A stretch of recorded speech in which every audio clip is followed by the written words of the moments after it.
Welcome back to our journey. In the last episode, we explored Ireland, so from there we jumped on the plane to see Iceland's southern coast.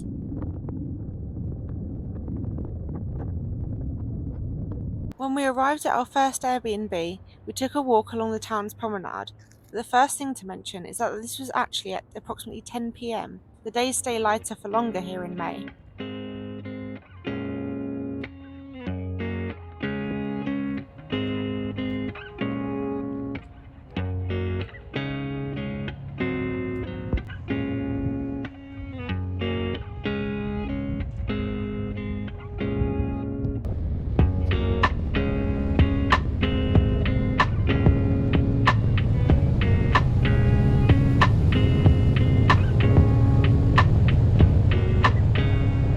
The building that you see here is called the Harper Concert Hall.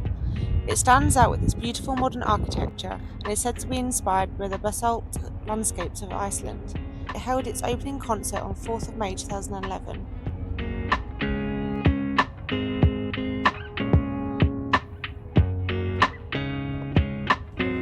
So the geothermal water, so it has like a sulphur smell.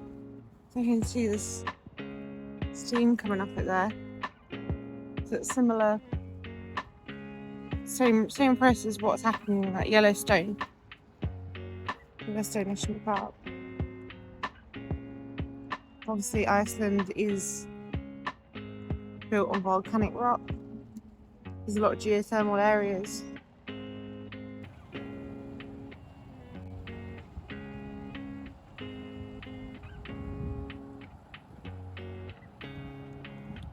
The different architecture was just part of the outstanding arts and culture here, with painted streets, graffiti and murals throughout.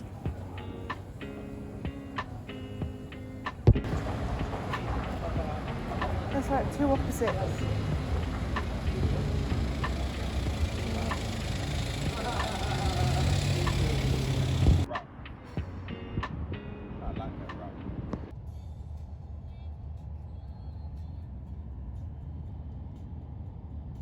The next day, we'd booked our accommodation 240 kilometres away at Seljalandsfoss Guest House. This route gave us plenty of opportunities to see some beautiful waterfalls and landmarks along the way.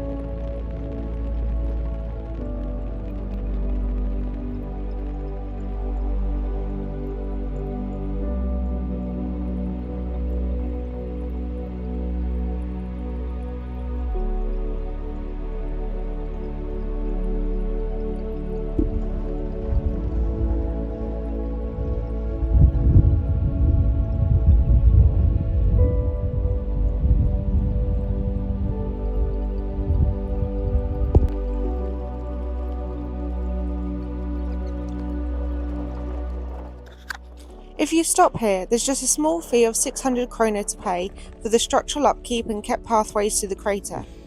This wonder is part of the Western Volcanic Zone and is a mere 6,500 years old, making it one of the three most recognisable volcanic craters in Iceland.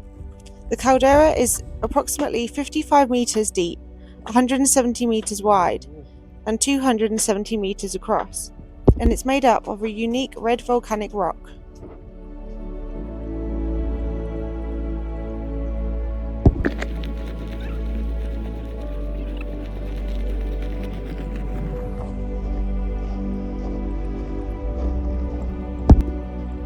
At the entrance to the site, there's also plenty more information if you want to know how the crater formation is made.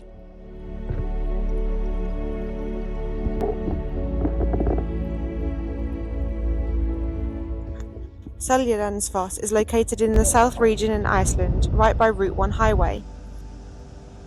The waterfall drops 60 metres, which is about 197 foot, and is part of the Seljans River. There is a walkway to behind the falls, which of course I just had to try as I've always wanted to go behind a waterfall.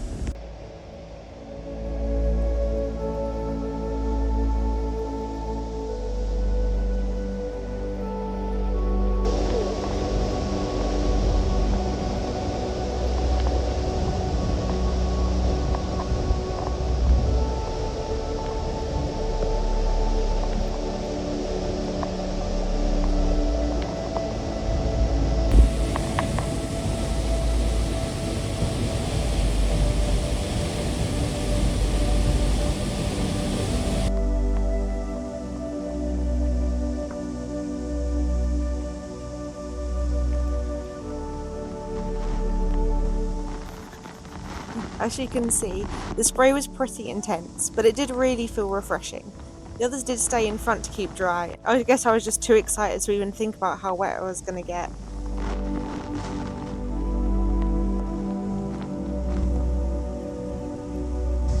That's totally worth it.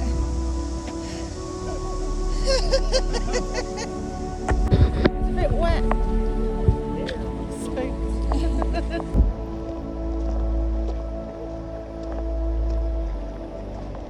Keeping along the same path brings you to a series of smaller falls, and then to Gjlufrabui, which is hidden back within a cave-like rock formation.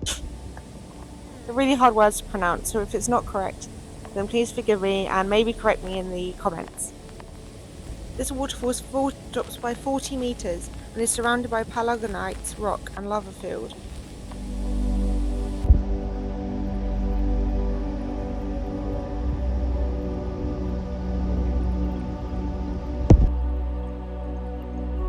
Further along the road was our next waterfall, Skogafoss.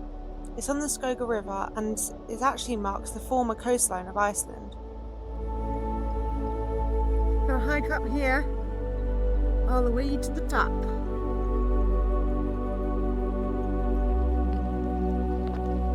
As we climb the 527 metal and sometimes shaky stairs, I'll share a few facts with you. This stairway is part of one of the most popular hikes in Iceland, the Waterfall hike, and the start of the longer Fjadrargljufur trail. This stairway is closed in the winter due to it being too icy to navigate, and although the stairs are steep, they do have wooden and rope handrail when needed. The Skogafoss is one of the biggest waterfalls in the country, with a width of 25 metres, which is approximately 82 feet, and a drop of 60 metres, which is about 200 feet. As it produces a lot of spray, on sunny days there are often rainbows and sometimes double rainbows for the visitors.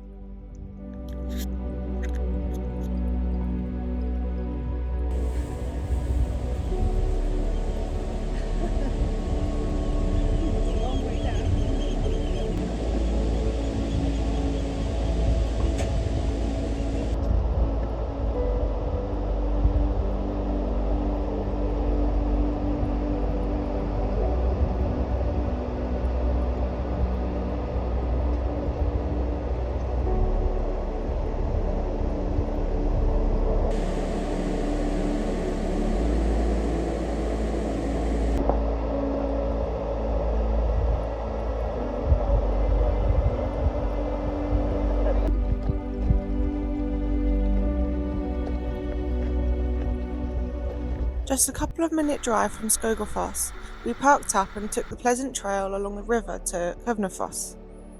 It cascades down 98 feet from its lava rock cliffs. We had noticed that unlike the other waterfalls that were directly next to the car parks, it was a lot quieter and with less tourists. This spring-fed fall also offers the opportunity to walk behind. After a packed day of chasing waterfalls, we built up the appetite and knew that we had to check out the famous Black Crust pizzeria. We highly recommend their sourdough-based pizzas.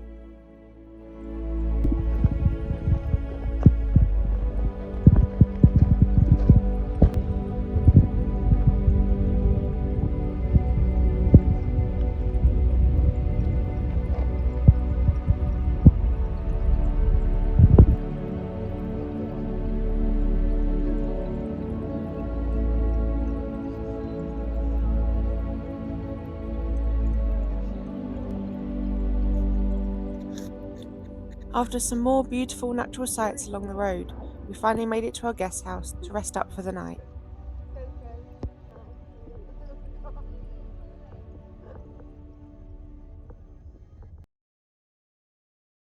The next morning, we took to the road to tick off a bucket list item, Icebergs. It was just an hour from where we stayed, and initially we accidentally missed the turning for the Glacier tour that we had booked, but we did get to see the beautiful icebergs first. After some quick pictures, we got back in the car and we headed to our tour. The tour was amazing, our guide was friendly, knowledgeable, and had such a good sense of humour.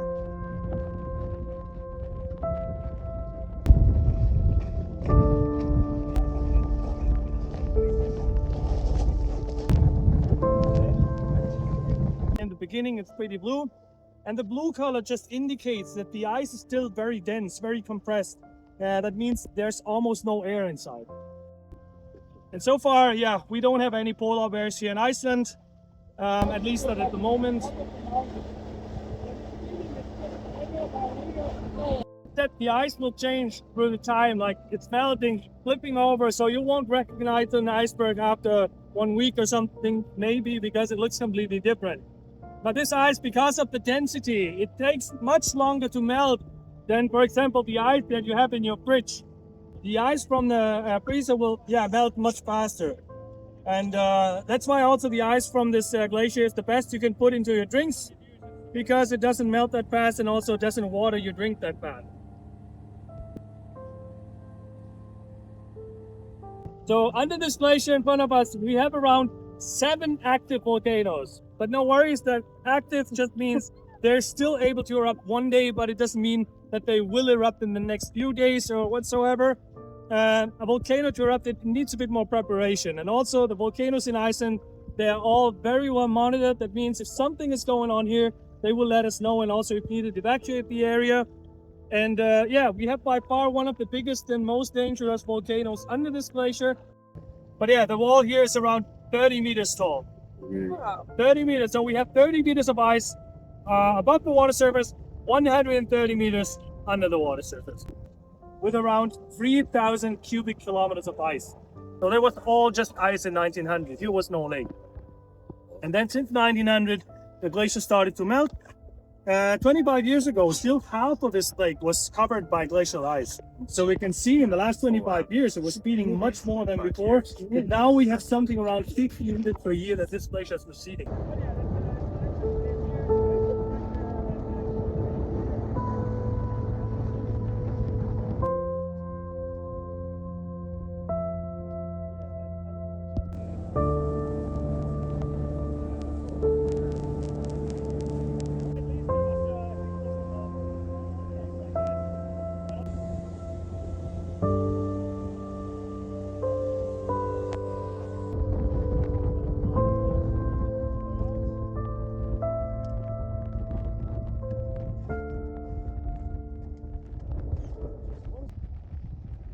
After the tour, we headed back to Reykjavik, stopping off at the famous Diamond Beach, where there's huge chunks of ice glistening and contrasting with the black sand.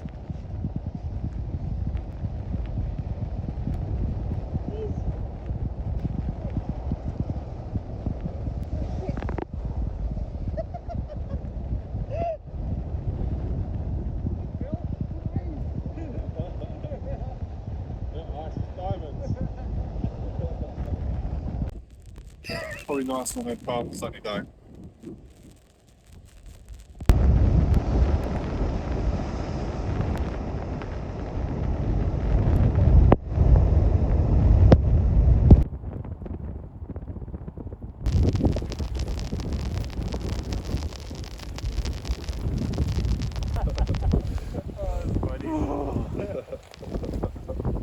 It's a little bit wet.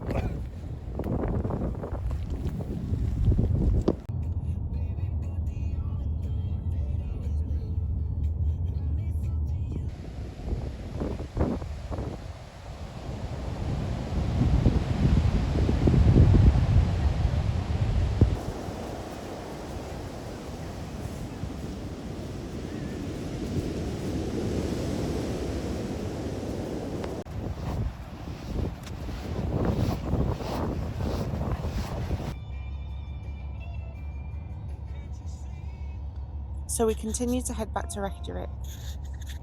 And at this point I should say thank you to Joe for driving us through the thick fog.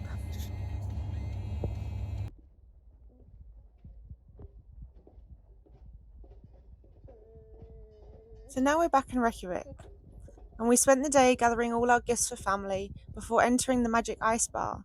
It had just opened with new ice structures and rooms. So you've got your jackets over here, you've got some gloves to put on. Highly recommended because it is freezing. And then they take you through here and you have a great ice experience. Oh yeah, like this. There we go.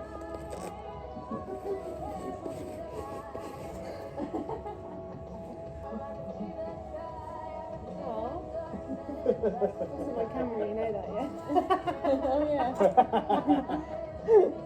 Put on the glovies. Who did you put up?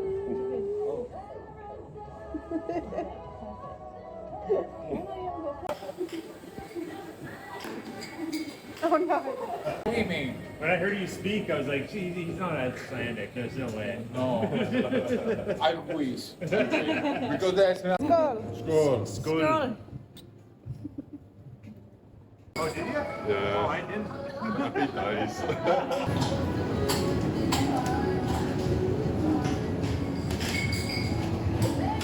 This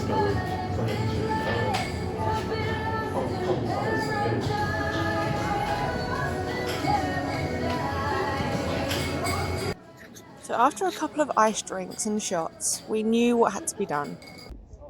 Trying fermented shark. Well, when in Iceland, I guess. Sure. Okay. Just don't want the smell on your hands. You're gonna stay for the whole day. Chew it like 5 to 10 times to get out the flavor, and then wash it down with the thing. Okay. Amazing. small bit. Oh, sick. Has anyone ever puked? One. Once. Okay. No, you better wait, you don't. No, 5 to 10 times. You gotta do it again now. Do it again.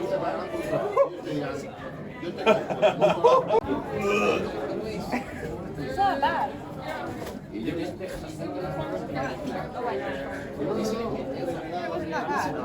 That was actually not too bad.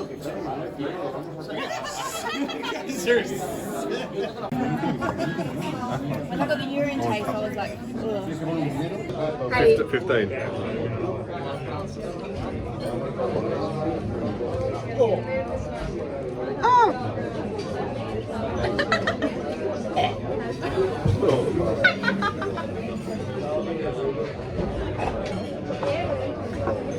It's stuck in my teeth.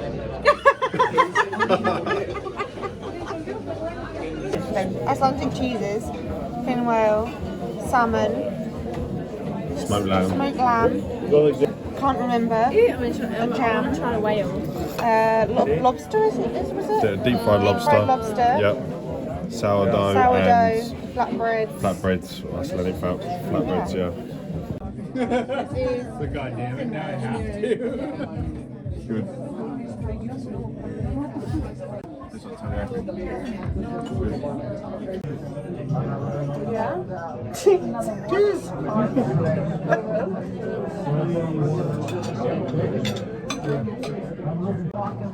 It's definitely gamey, but because they put so much stuff on it, it kind of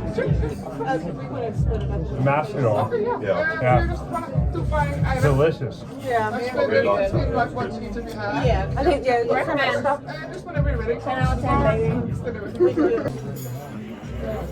This is, of course, as you can see, the sheep's head, lamb shank, and a There you soup, go.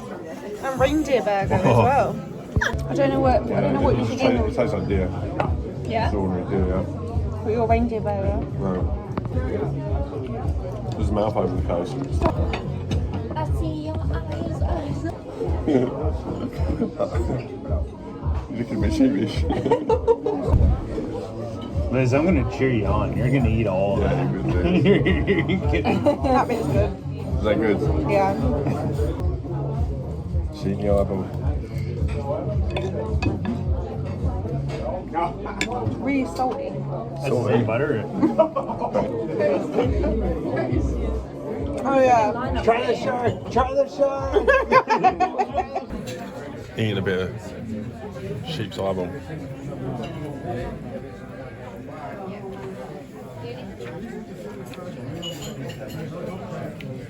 Slimy. Yeah.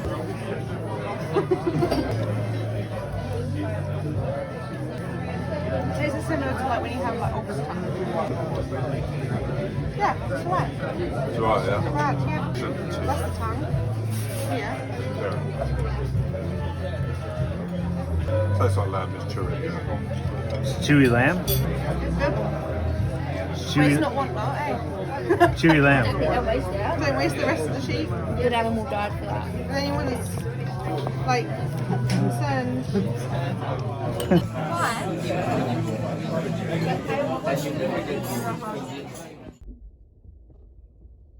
So the next morning, in the snow, myself and Billy went to the airport to get back to England for my mum's birthday. But Emma and Joe did stay another couple of days, and they visited the hot springs. These ones are far less commercial than the Blue Lagoon, and the weather was just perfect for it. It's also easy to drive to, as it's only an hour north from Reykjavik.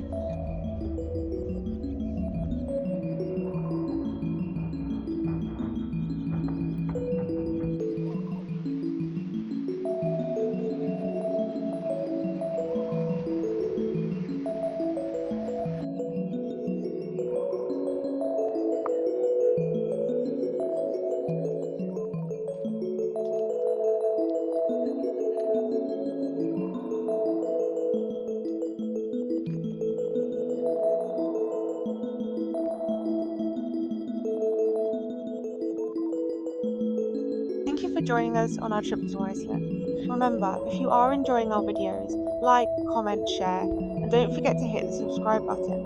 We do have some exciting news to share about our channel very soon. So bye for now.